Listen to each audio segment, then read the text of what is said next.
St. John's Lodge, which is just off Regent's Park. Private small garden, it's really nice. So we're going to be reading from Bhagavatam, Canto 3, Chapter 4, Text 31. The chapter is entitled Vidura Approaches Maitreya. Om Namo Bhagavate Vasudevaya. Om Namo Bhagavate Vasudevaya. Om Namo Bhagavate Vasudevaya. Text 31. Uddhava is not inferior to me in any way because he is never affected by the modes of material nature. Therefore, he may remain in this world in order to disseminate specific knowledge of the personality of Godhead. Well put. The specific qualification for becoming the representative of the Lord is to be unaffected by the material modes of nature. The highest qualification of a person in the material world is to be a Brahmana. But since a Brahmana is in a mode of goodness, to be a Brahmana is not sufficient for becoming a representative of the Lord. One has to transcend the mode of goodness also and be situated in unalloyed goodness, unaffected by any of the qualities of material nature. This stage of transcendental qualification is called Shuddha Sattva or Vasudeva, and in this stage the science of God can be realized. As the Lord is not affected by the modes of material nature, so a pure devotee of the Lord is also not affected by the modes of nature. That is the primary qualification for being one with the Lord. A person who is able to attain this transcendental qualification is called Jivan Mukta or liberated, even though he is apparently in material conditions. This liberation is achieved by one who constantly engages in the transcendental loving service of the Lord. In Bhaktivedanta Sindhu 12187 it is stated, anyone who by his actions, mind and words lives only for the transcendental loving service of the Lord is certainly a liberated soul, even though he may appear to be in a condition of material existence. Uddhava was in such a transcendental position, and thus he was selected to be the factual representative of the Lord. There's people here. Oh, okay. What's that? I've seen this people coming, just letting you know. Okay. To be a factual representative of the Lord in his bodily absence from the vision of the world. Such a devotee of the Lord is never affected by material strength, intelligence, or even renunciation. Such a devotee of the Lord can withstand all onslaughts of material nature, and therefore he is known as Goswami. Only such Goswamis can penetrate the mysteries of the Lord's transcendental loving relationships. Any thoughts or reflections? Sorry, I was a little distracted. Yeah, he's very distracted. Mm-hmm. Yes, they're saying that Uddhava's above the material modes, and that devotees are above the modes, and that a Brahmana is in the mode of goodness, but a Vaishnava, devotee of the Lord, is above that. Yeah, I was, when we first started reading, I was thinking the context again. This is Shukadeva Goswami speaking to Parikshit Maharaj, and he's explaining that what the Lord said, that the Lord basically left Uddhava and empowered him to speak knowledge about himself to Maitreya Muni, and that's basically what's being conveyed here. So as you said, this is the qualification to be able to do that is that one has to transcend the modes of material nature, right? Okay, text 32. Shukadeva Goswami informed the king that Uddhava, being thus instructed by the Supreme Personality of Godhead, who is the source of all Vedic knowledge and the spiritual master of the three worlds, reached the pilgrimage site of Badrik Ashram and engaged himself there in trance to satisfy the Lord. Purport.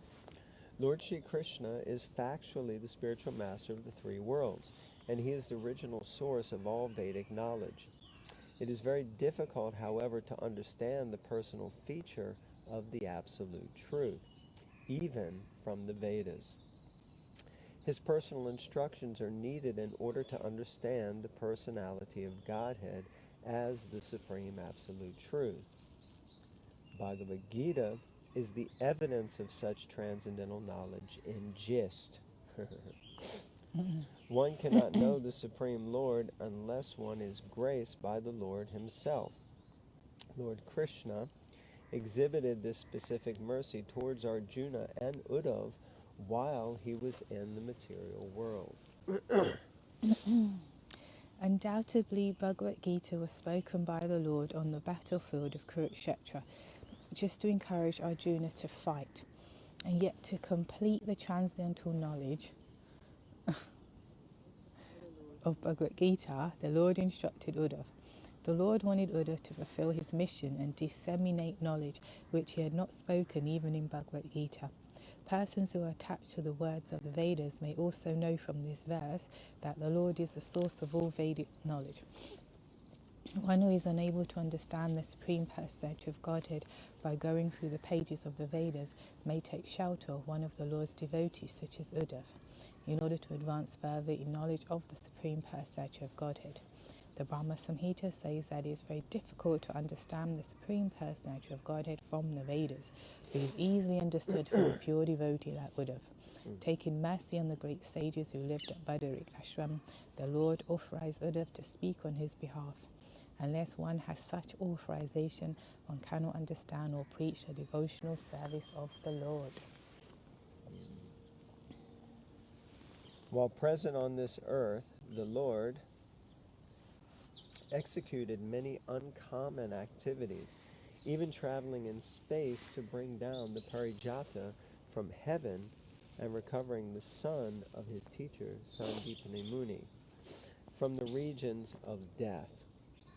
Uddhav was certainly informed of the conditions of life on other planets, and all the sages were anxious to know of them, just as we are anxious to know about the planets in space. Uddhav was particularly deputed to carry a message to Badrik Ashram, not only to the sages of that place of pilgrimage, but also to the Narayan deities.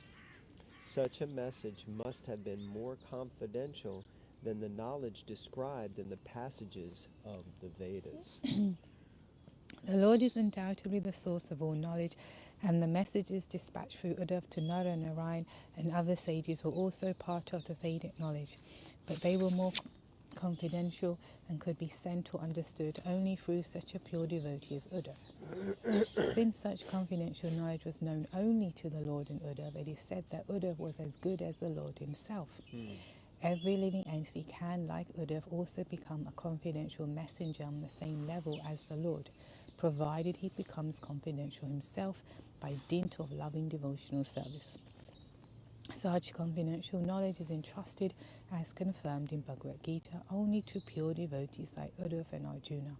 One has to learn the mystery through them, and not otherwise. One cannot understand Bhagavad Gita or Srimad Bhagavatam without the help of such confidential devotees of the Lord.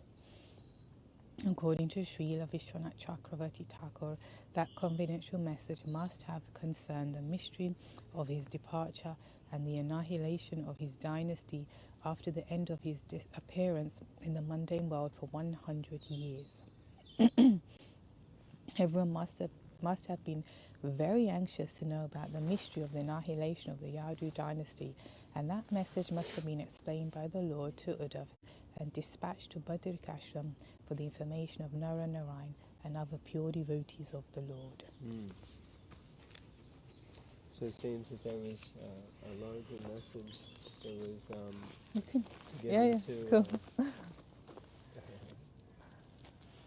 greater message that was being given and delivered by Uddhav that was specifically also pertained to the disappearance of the Lord, so that the Lord could make sure that this was also explained to everyone, how he wrapped up his pastimes of the Yadu dynasty and how he himself also departed from this world. So, very important message that he left with Uddhav for Uddhav to disseminate and distribute to everyone.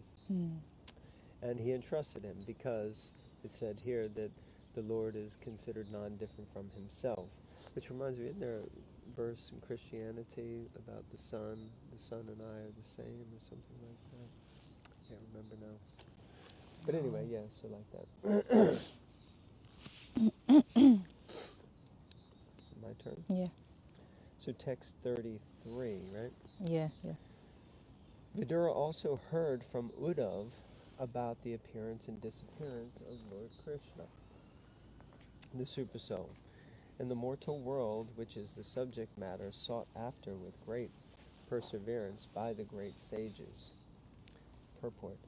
The subject matter of the appearance and disappearance of the Supersoul, Lord Shri Krishna, is a mystery even for the great sages. The word Paramatmana is significant in this verse. An ordinary living being is generally called the Atma, but Lord Krishna is never an ordinary living being because he is Paramatma, the Supersoul. Yet his appearance is as one of the human beings, and his disappearance again from the mortal world are subject matters for the research workers who execute research work with great perseverance. Interesting.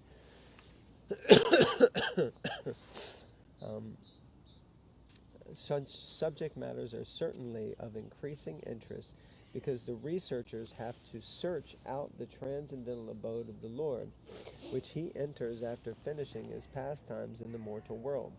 But even the great sages have no information that beyond the material sky is the spiritual sky where Sri Krishna eternally resides with his associates, although at the same time he exhibits his pastimes in the mortal world in all the universes, one after another. The fact is confirmed in Brahma Samhita 537, Goloka eva nivasati akhilatma bhutaha. The Lord, by his inconceivable potency, resides in his eternal abode, Goloka. Yet at the same time, as the Supersoul, he is present everywhere, in both the spiritual and material skies, by his multi-varieties of manifestation. Therefore, his appearance and disappearance are simultaneously going on, and no one can say definitely which of them is the beginning and which is the end. His eternal pastimes have no beginning or end, and one has to learn of them from the pure devotee only, and not waste valuable time in so-called research work. So it seems like the essence of that was basically hear from Bhagavatam, hear from the pure devotees who, as Tattva Darshinaha, those who have seen the truth, and don't waste time trying to figure it out. Oh, okay, where did this rock come from? How did this rock, what is this rock made of? It's made of this, and you kind of start at this point, and it can take you lifetime after lifetime after lifetime to make any progress like that. Your thoughts? Yes, true. Okay. Go ahead. The Lord's glorious acts and his acceptance of various transcendental forms for the performance of extraordinary pastimes in the mortal world are very difficult for anyone other than his devotees to understand. And for the beasts, they are simply a mental disturbance. That's quite harsh, isn't it? The beasts. Well, because if someone isn't utilizing their human form of life for the searching out of self-realization and understanding the absolute truth, then they are compared to just be acting like animals. Well, like Prabhupada says, a four-legged animal. The two-legged animal. Oh, yeah. I think the Sanskrit term is dupadapasa. Right. Dupadapasa. So, purport. The transcendental forms and pastimes of the Lord, as described in Bhagavad Gita, are difficult subject matters for those who are not devotees to understand. The Lord never reveals himself to persons like the Jnanis and Yogis, and there are others who, because of their envying the Lord from the bottom of their hearts, are classified amongst the beasts.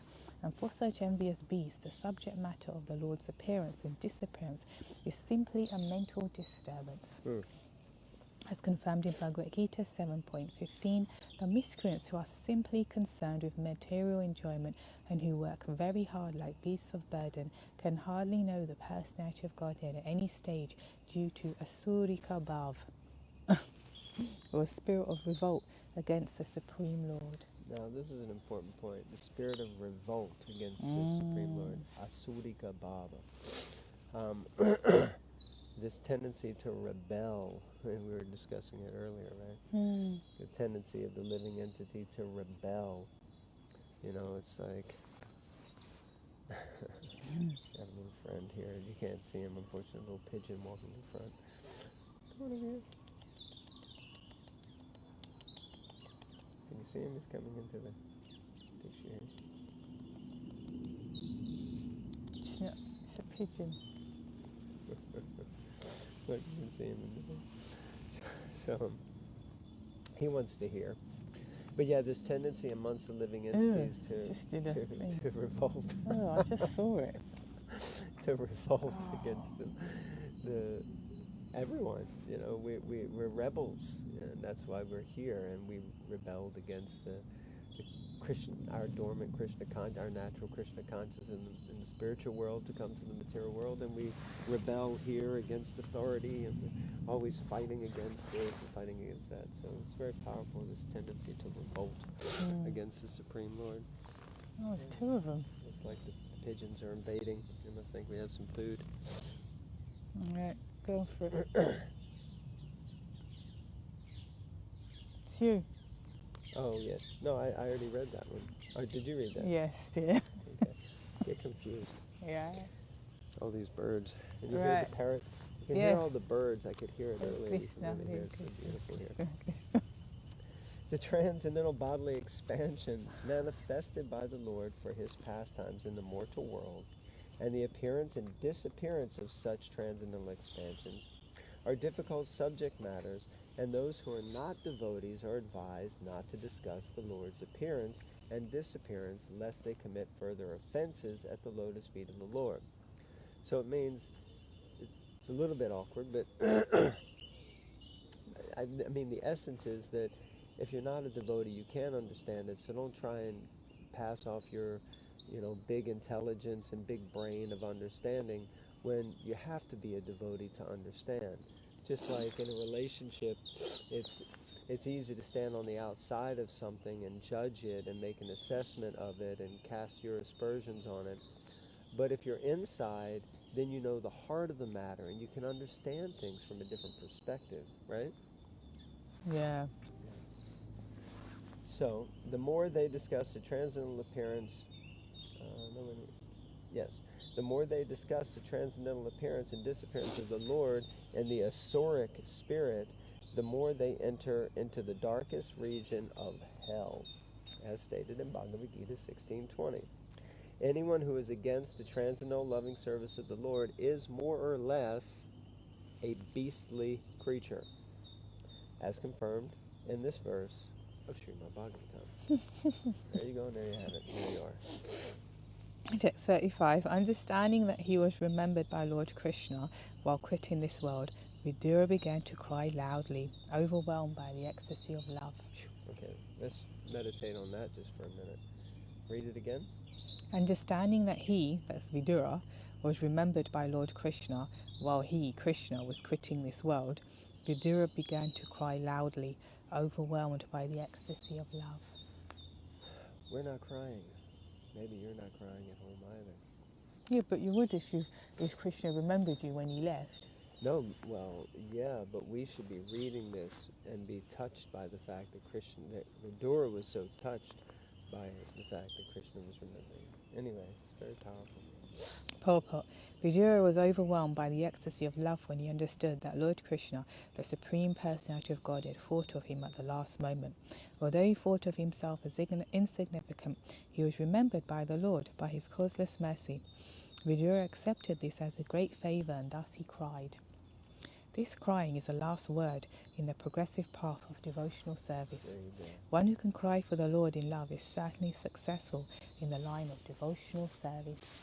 Now this is really important. 2 points here. One is the crying point, which I'll come back to. But the first point is that, remember, Uddhav is conveying to Vidura that he's been instructed by Krishna to go to Bhadrakashram to speak what he's been taught, excuse me, which is the Uddhav Gita, which is conveyed in the 11th canto. Krishna has instructed Uddhav to go and repeat this knowledge to the sages of Bhadrakashram and Narayan Rishi deities, but specifically to Maitreya Muni, because Vidura was going to come and he wanted Vidura to hear. And Vidura is touched. He's thinking, I can't believe that Krishna is about to depart from this world and he's remembering me. I mean, it's very powerful. And then this point that actually this crying for the transcendental love of Krishna, this is the, how is it described here? The progressive path of the last word. This is the finish line. When we get to the point where we're actually crying, we're chanting our rounds, we're crying when we see the deity, not in a sahajiistic mood, but because naturally from within our heart we feel separation from Krishna and we yearn to be with him, we cry out of love. That's why Gaur Govinda Maharaj, he used to say, and also many other devotees, but this Krishna consciousness is a crying game. Prabhupada also says in one purport, it's a crying game. We're meant to be crying for Krishna, we're meant to be longing to be with Krishna in such a way, like that. Anyway, any thoughts? No, I feel upset and crying. Good. Right. I think we need to. So this is the last verse of this chapter, so we'll conclude with this. So this is text number 36. After passing a few days on the bank of the river Jamuna, Vidura, the self-realized soul, reached the bank of the Ganges, where the great sage Maitreya was situated. So, let's read that again, because there's a little distraction for me anyway. You can see the distraction there. After passing a few days on the bank of the river Jamuna, Vidura, the self-realized soul, reached the bank of the Ganges, where the great sage Maitreya was situated. So he stayed a few more days at the Jamuna, then he moved on to the Ganga, and that's where he meets Maitreya. And next chapter, chapter 5, is going to be Vidura's talks with Maitreya Rishi. Thus end the Bhaktivedanta purports of the 3rd canto, 4th chapter of the Srimad Bhagavatam, entitled Vidura Approaches Maitreya.